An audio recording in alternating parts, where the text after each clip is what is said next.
नमस्कार मित्रों, आप सभी का स्वागत है मेरे इस यूट्यूब चैनल में।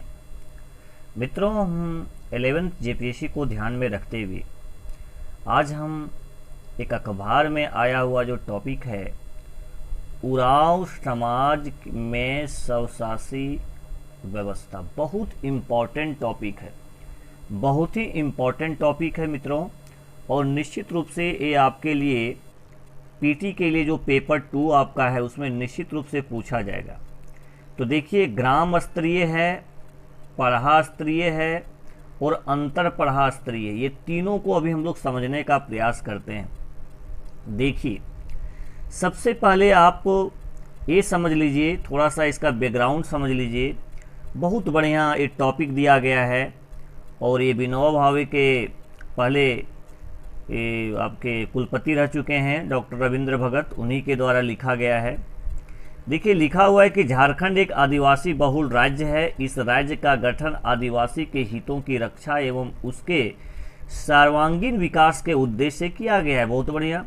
झारखंड में मुख्य रूप से उरांव, मुंडा, संथाल, हो, खड़िया जैसी प्रमुख जातियों के साथ कई आदिम जनजातियां निवास करती है।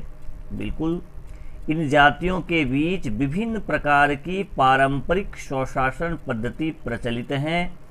अलग अलग नामों से, जैसे पढ़ा, मानकी मुंडा, परनगेत एवं ढोकलो सोहरो जैसी संस्थाएं स्थापित है, जो पुरखों के द्वारा बनाई गई व्यवस्था पर आधारित है, सभी जानते हैं।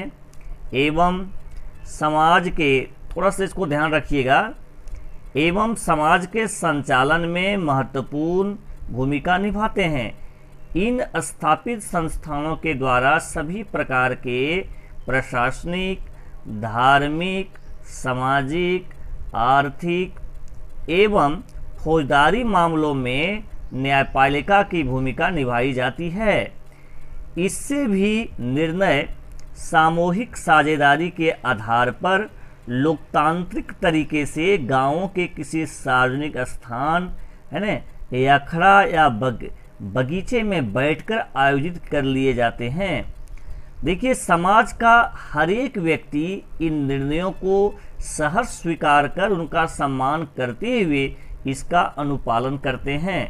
उरांव समाज में स्वशासी व्यवस्था के अंतर्गत पढ़ा संस्था का गठन किया गया, जो प्राचीन काल से ही पुरखों के द्वारा बनाई गई संस्था थी। उरांव समाज की इस स्वशासन पद्धति के अंतर्गत 3 स्तरीय व्यवस्था की गई है।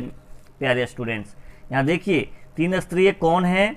एक आपका हो गया ग्राम स्तरीय, एक हो गया पढ़ा स्तरीय, एक हो गया अंतर पढ़ा स्तरीय। ये तीनों को हम लोग जो है सो समझने का प्रयास करेंगे। देखिए, सबसे पहले ग्राम स्तरीय देखते हैं। इसमें महतों, पाहन, पुजारा एवं पनभरा जैसे पदाधिकारियों का चयन किया जाता है। सभी पदाधिकारियों के बीच गांवों से संबंधित विभिन्न प्रकार की जिम्मेदारियां बटी होती है, जैसे महतों प्रशासनिक मुखिया होता है और बैठकों की अध्यक्षता करता है। पाहन सभी प्रकार के धार्मिक अनुष्ठानों को संपादित करता है। इनमें पुजारा एवं पनभरा उसकी मदद करते हैं। प्यारे स्टूडेंट्स, यदि आप जेपीएससी 11th जेपीएससी में सफलता हासिल करना चाहते हैं तो निश्चित रूप से इसको पढ़ लीजिएगा, बहुत इंपॉर्टेंट है। देखिए, पढ़ा की यदि बात करते हैं तो इसमें गांवों के समूह को मिलाकर एक पढ़ा का गठन किया जाता है। इसमें शामिल गांवों की संख्या के आधार पर उसकी पहचान निर्धारित होती है, जैसे 5 पढ़ा, 10 पढ़ा, 12 पढ़ा इत्यादि। अलग अलग गांवों के बीच अनेक प्रकार की जिम्मेदारियां सौंपी जाती है, जैसे राजा, दीवान, कोटवार इत्यादि। राजा गांव से वहां के भूइयर, भूइयर क्या होता है, उराव जो जनजातियों के द्वारा जो तैयार की गई भूमि होती है उसको भूइयर भूमि बोला जाता है। राजा गांव से वहां के भूइयर का चुनाव राजा के रूप में किया जाता है।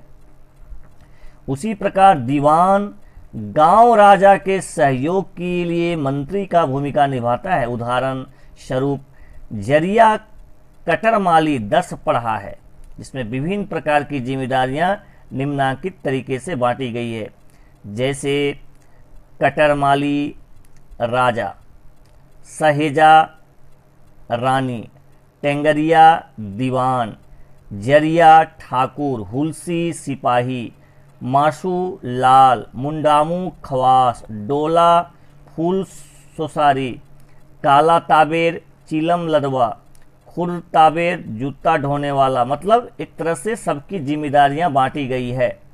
अब इसको देखेंगे अंतर पढ़ा स्तरीय। इस व्यवस्था के अंतर्गत सभी पढ़ा मिलकर एक बृहद इकाई का निर्माण करते हैं, जिसमें आसपास के सभी पढ़ा समूह शामिल होते हैं।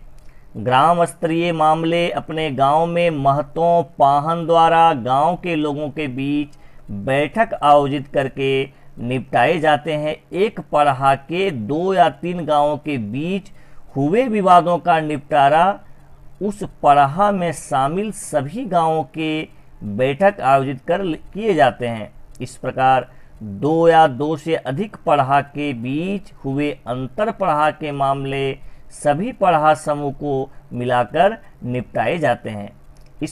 इसलिए इसके लिए हर वर्ष 3 दिवसीय बीसू शिकार का आयोजन किया जाता है। बहुत इम्पोर्टेंट है भैया, ये क्या होता है बीसू शिकार, याद रखिएगा। आपको जेपीएससी में पूछ दे तो लगे भाई नया चीज़ है।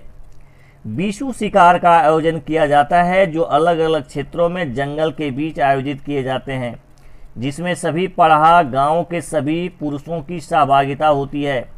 उल्लेखनीय है कि अंग्रेजी शासन काल में भी इस व्यवस्था को कानूनी मान्यता दी गई थी और पढ़ा की बैठकों के लिए किए गए निर्णयों को लागू कराया जाता था। अंग्रेजी हुकूमत ने भी सभी गांवों में पढ़ा के सफल संचालन के लिए विभिन्न पदाधिकारियों के नाम पर लगान मुक्त भूमि चिन्हित किया था।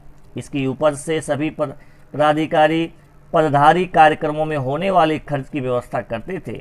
इस प्रकार की भूमि को भूयरी जमीन के रूप में जाना जाता है, जिसकी खरीद बिक्री पर पूरी तरह से प्रतिबंध है। तो भैया ये बहुत अच्छा है, उरांव समाज से संबंधित है। उरांव समाज के जो स्वशासी शासन व्यवस्था है वो इसके बारे में दिया हुआ है, जो 3 स्तरीय है, ग्राम स्तरीय, पढ़ा स्तरीय, अंतर पढ़ा स्तरीय। मित्रों जो भी इस वीडियो को देख रहे हैं, यदि आपको 11 जेपीएससी का तैयारी करना है, डीएसपी वीडियो बनना है, तो आप मेरे चैनल से निश्चित रूप से जुड़े रहिए। मैं निश्चित रूप से आपके जो लक्ष्य हैं वहाँ तक पहुँचाने में मदद करूँगा। और अभी तक यदि आप मेरे चैनल को सब्सक्राइब नहीं किए हैं, सब्सक्राइब कीजिए, लाइक कीजिए, शेयर कीजिए और 8 बजे वाले लाइव क्लास में ज़रूर जुड़िए। Thank you very much.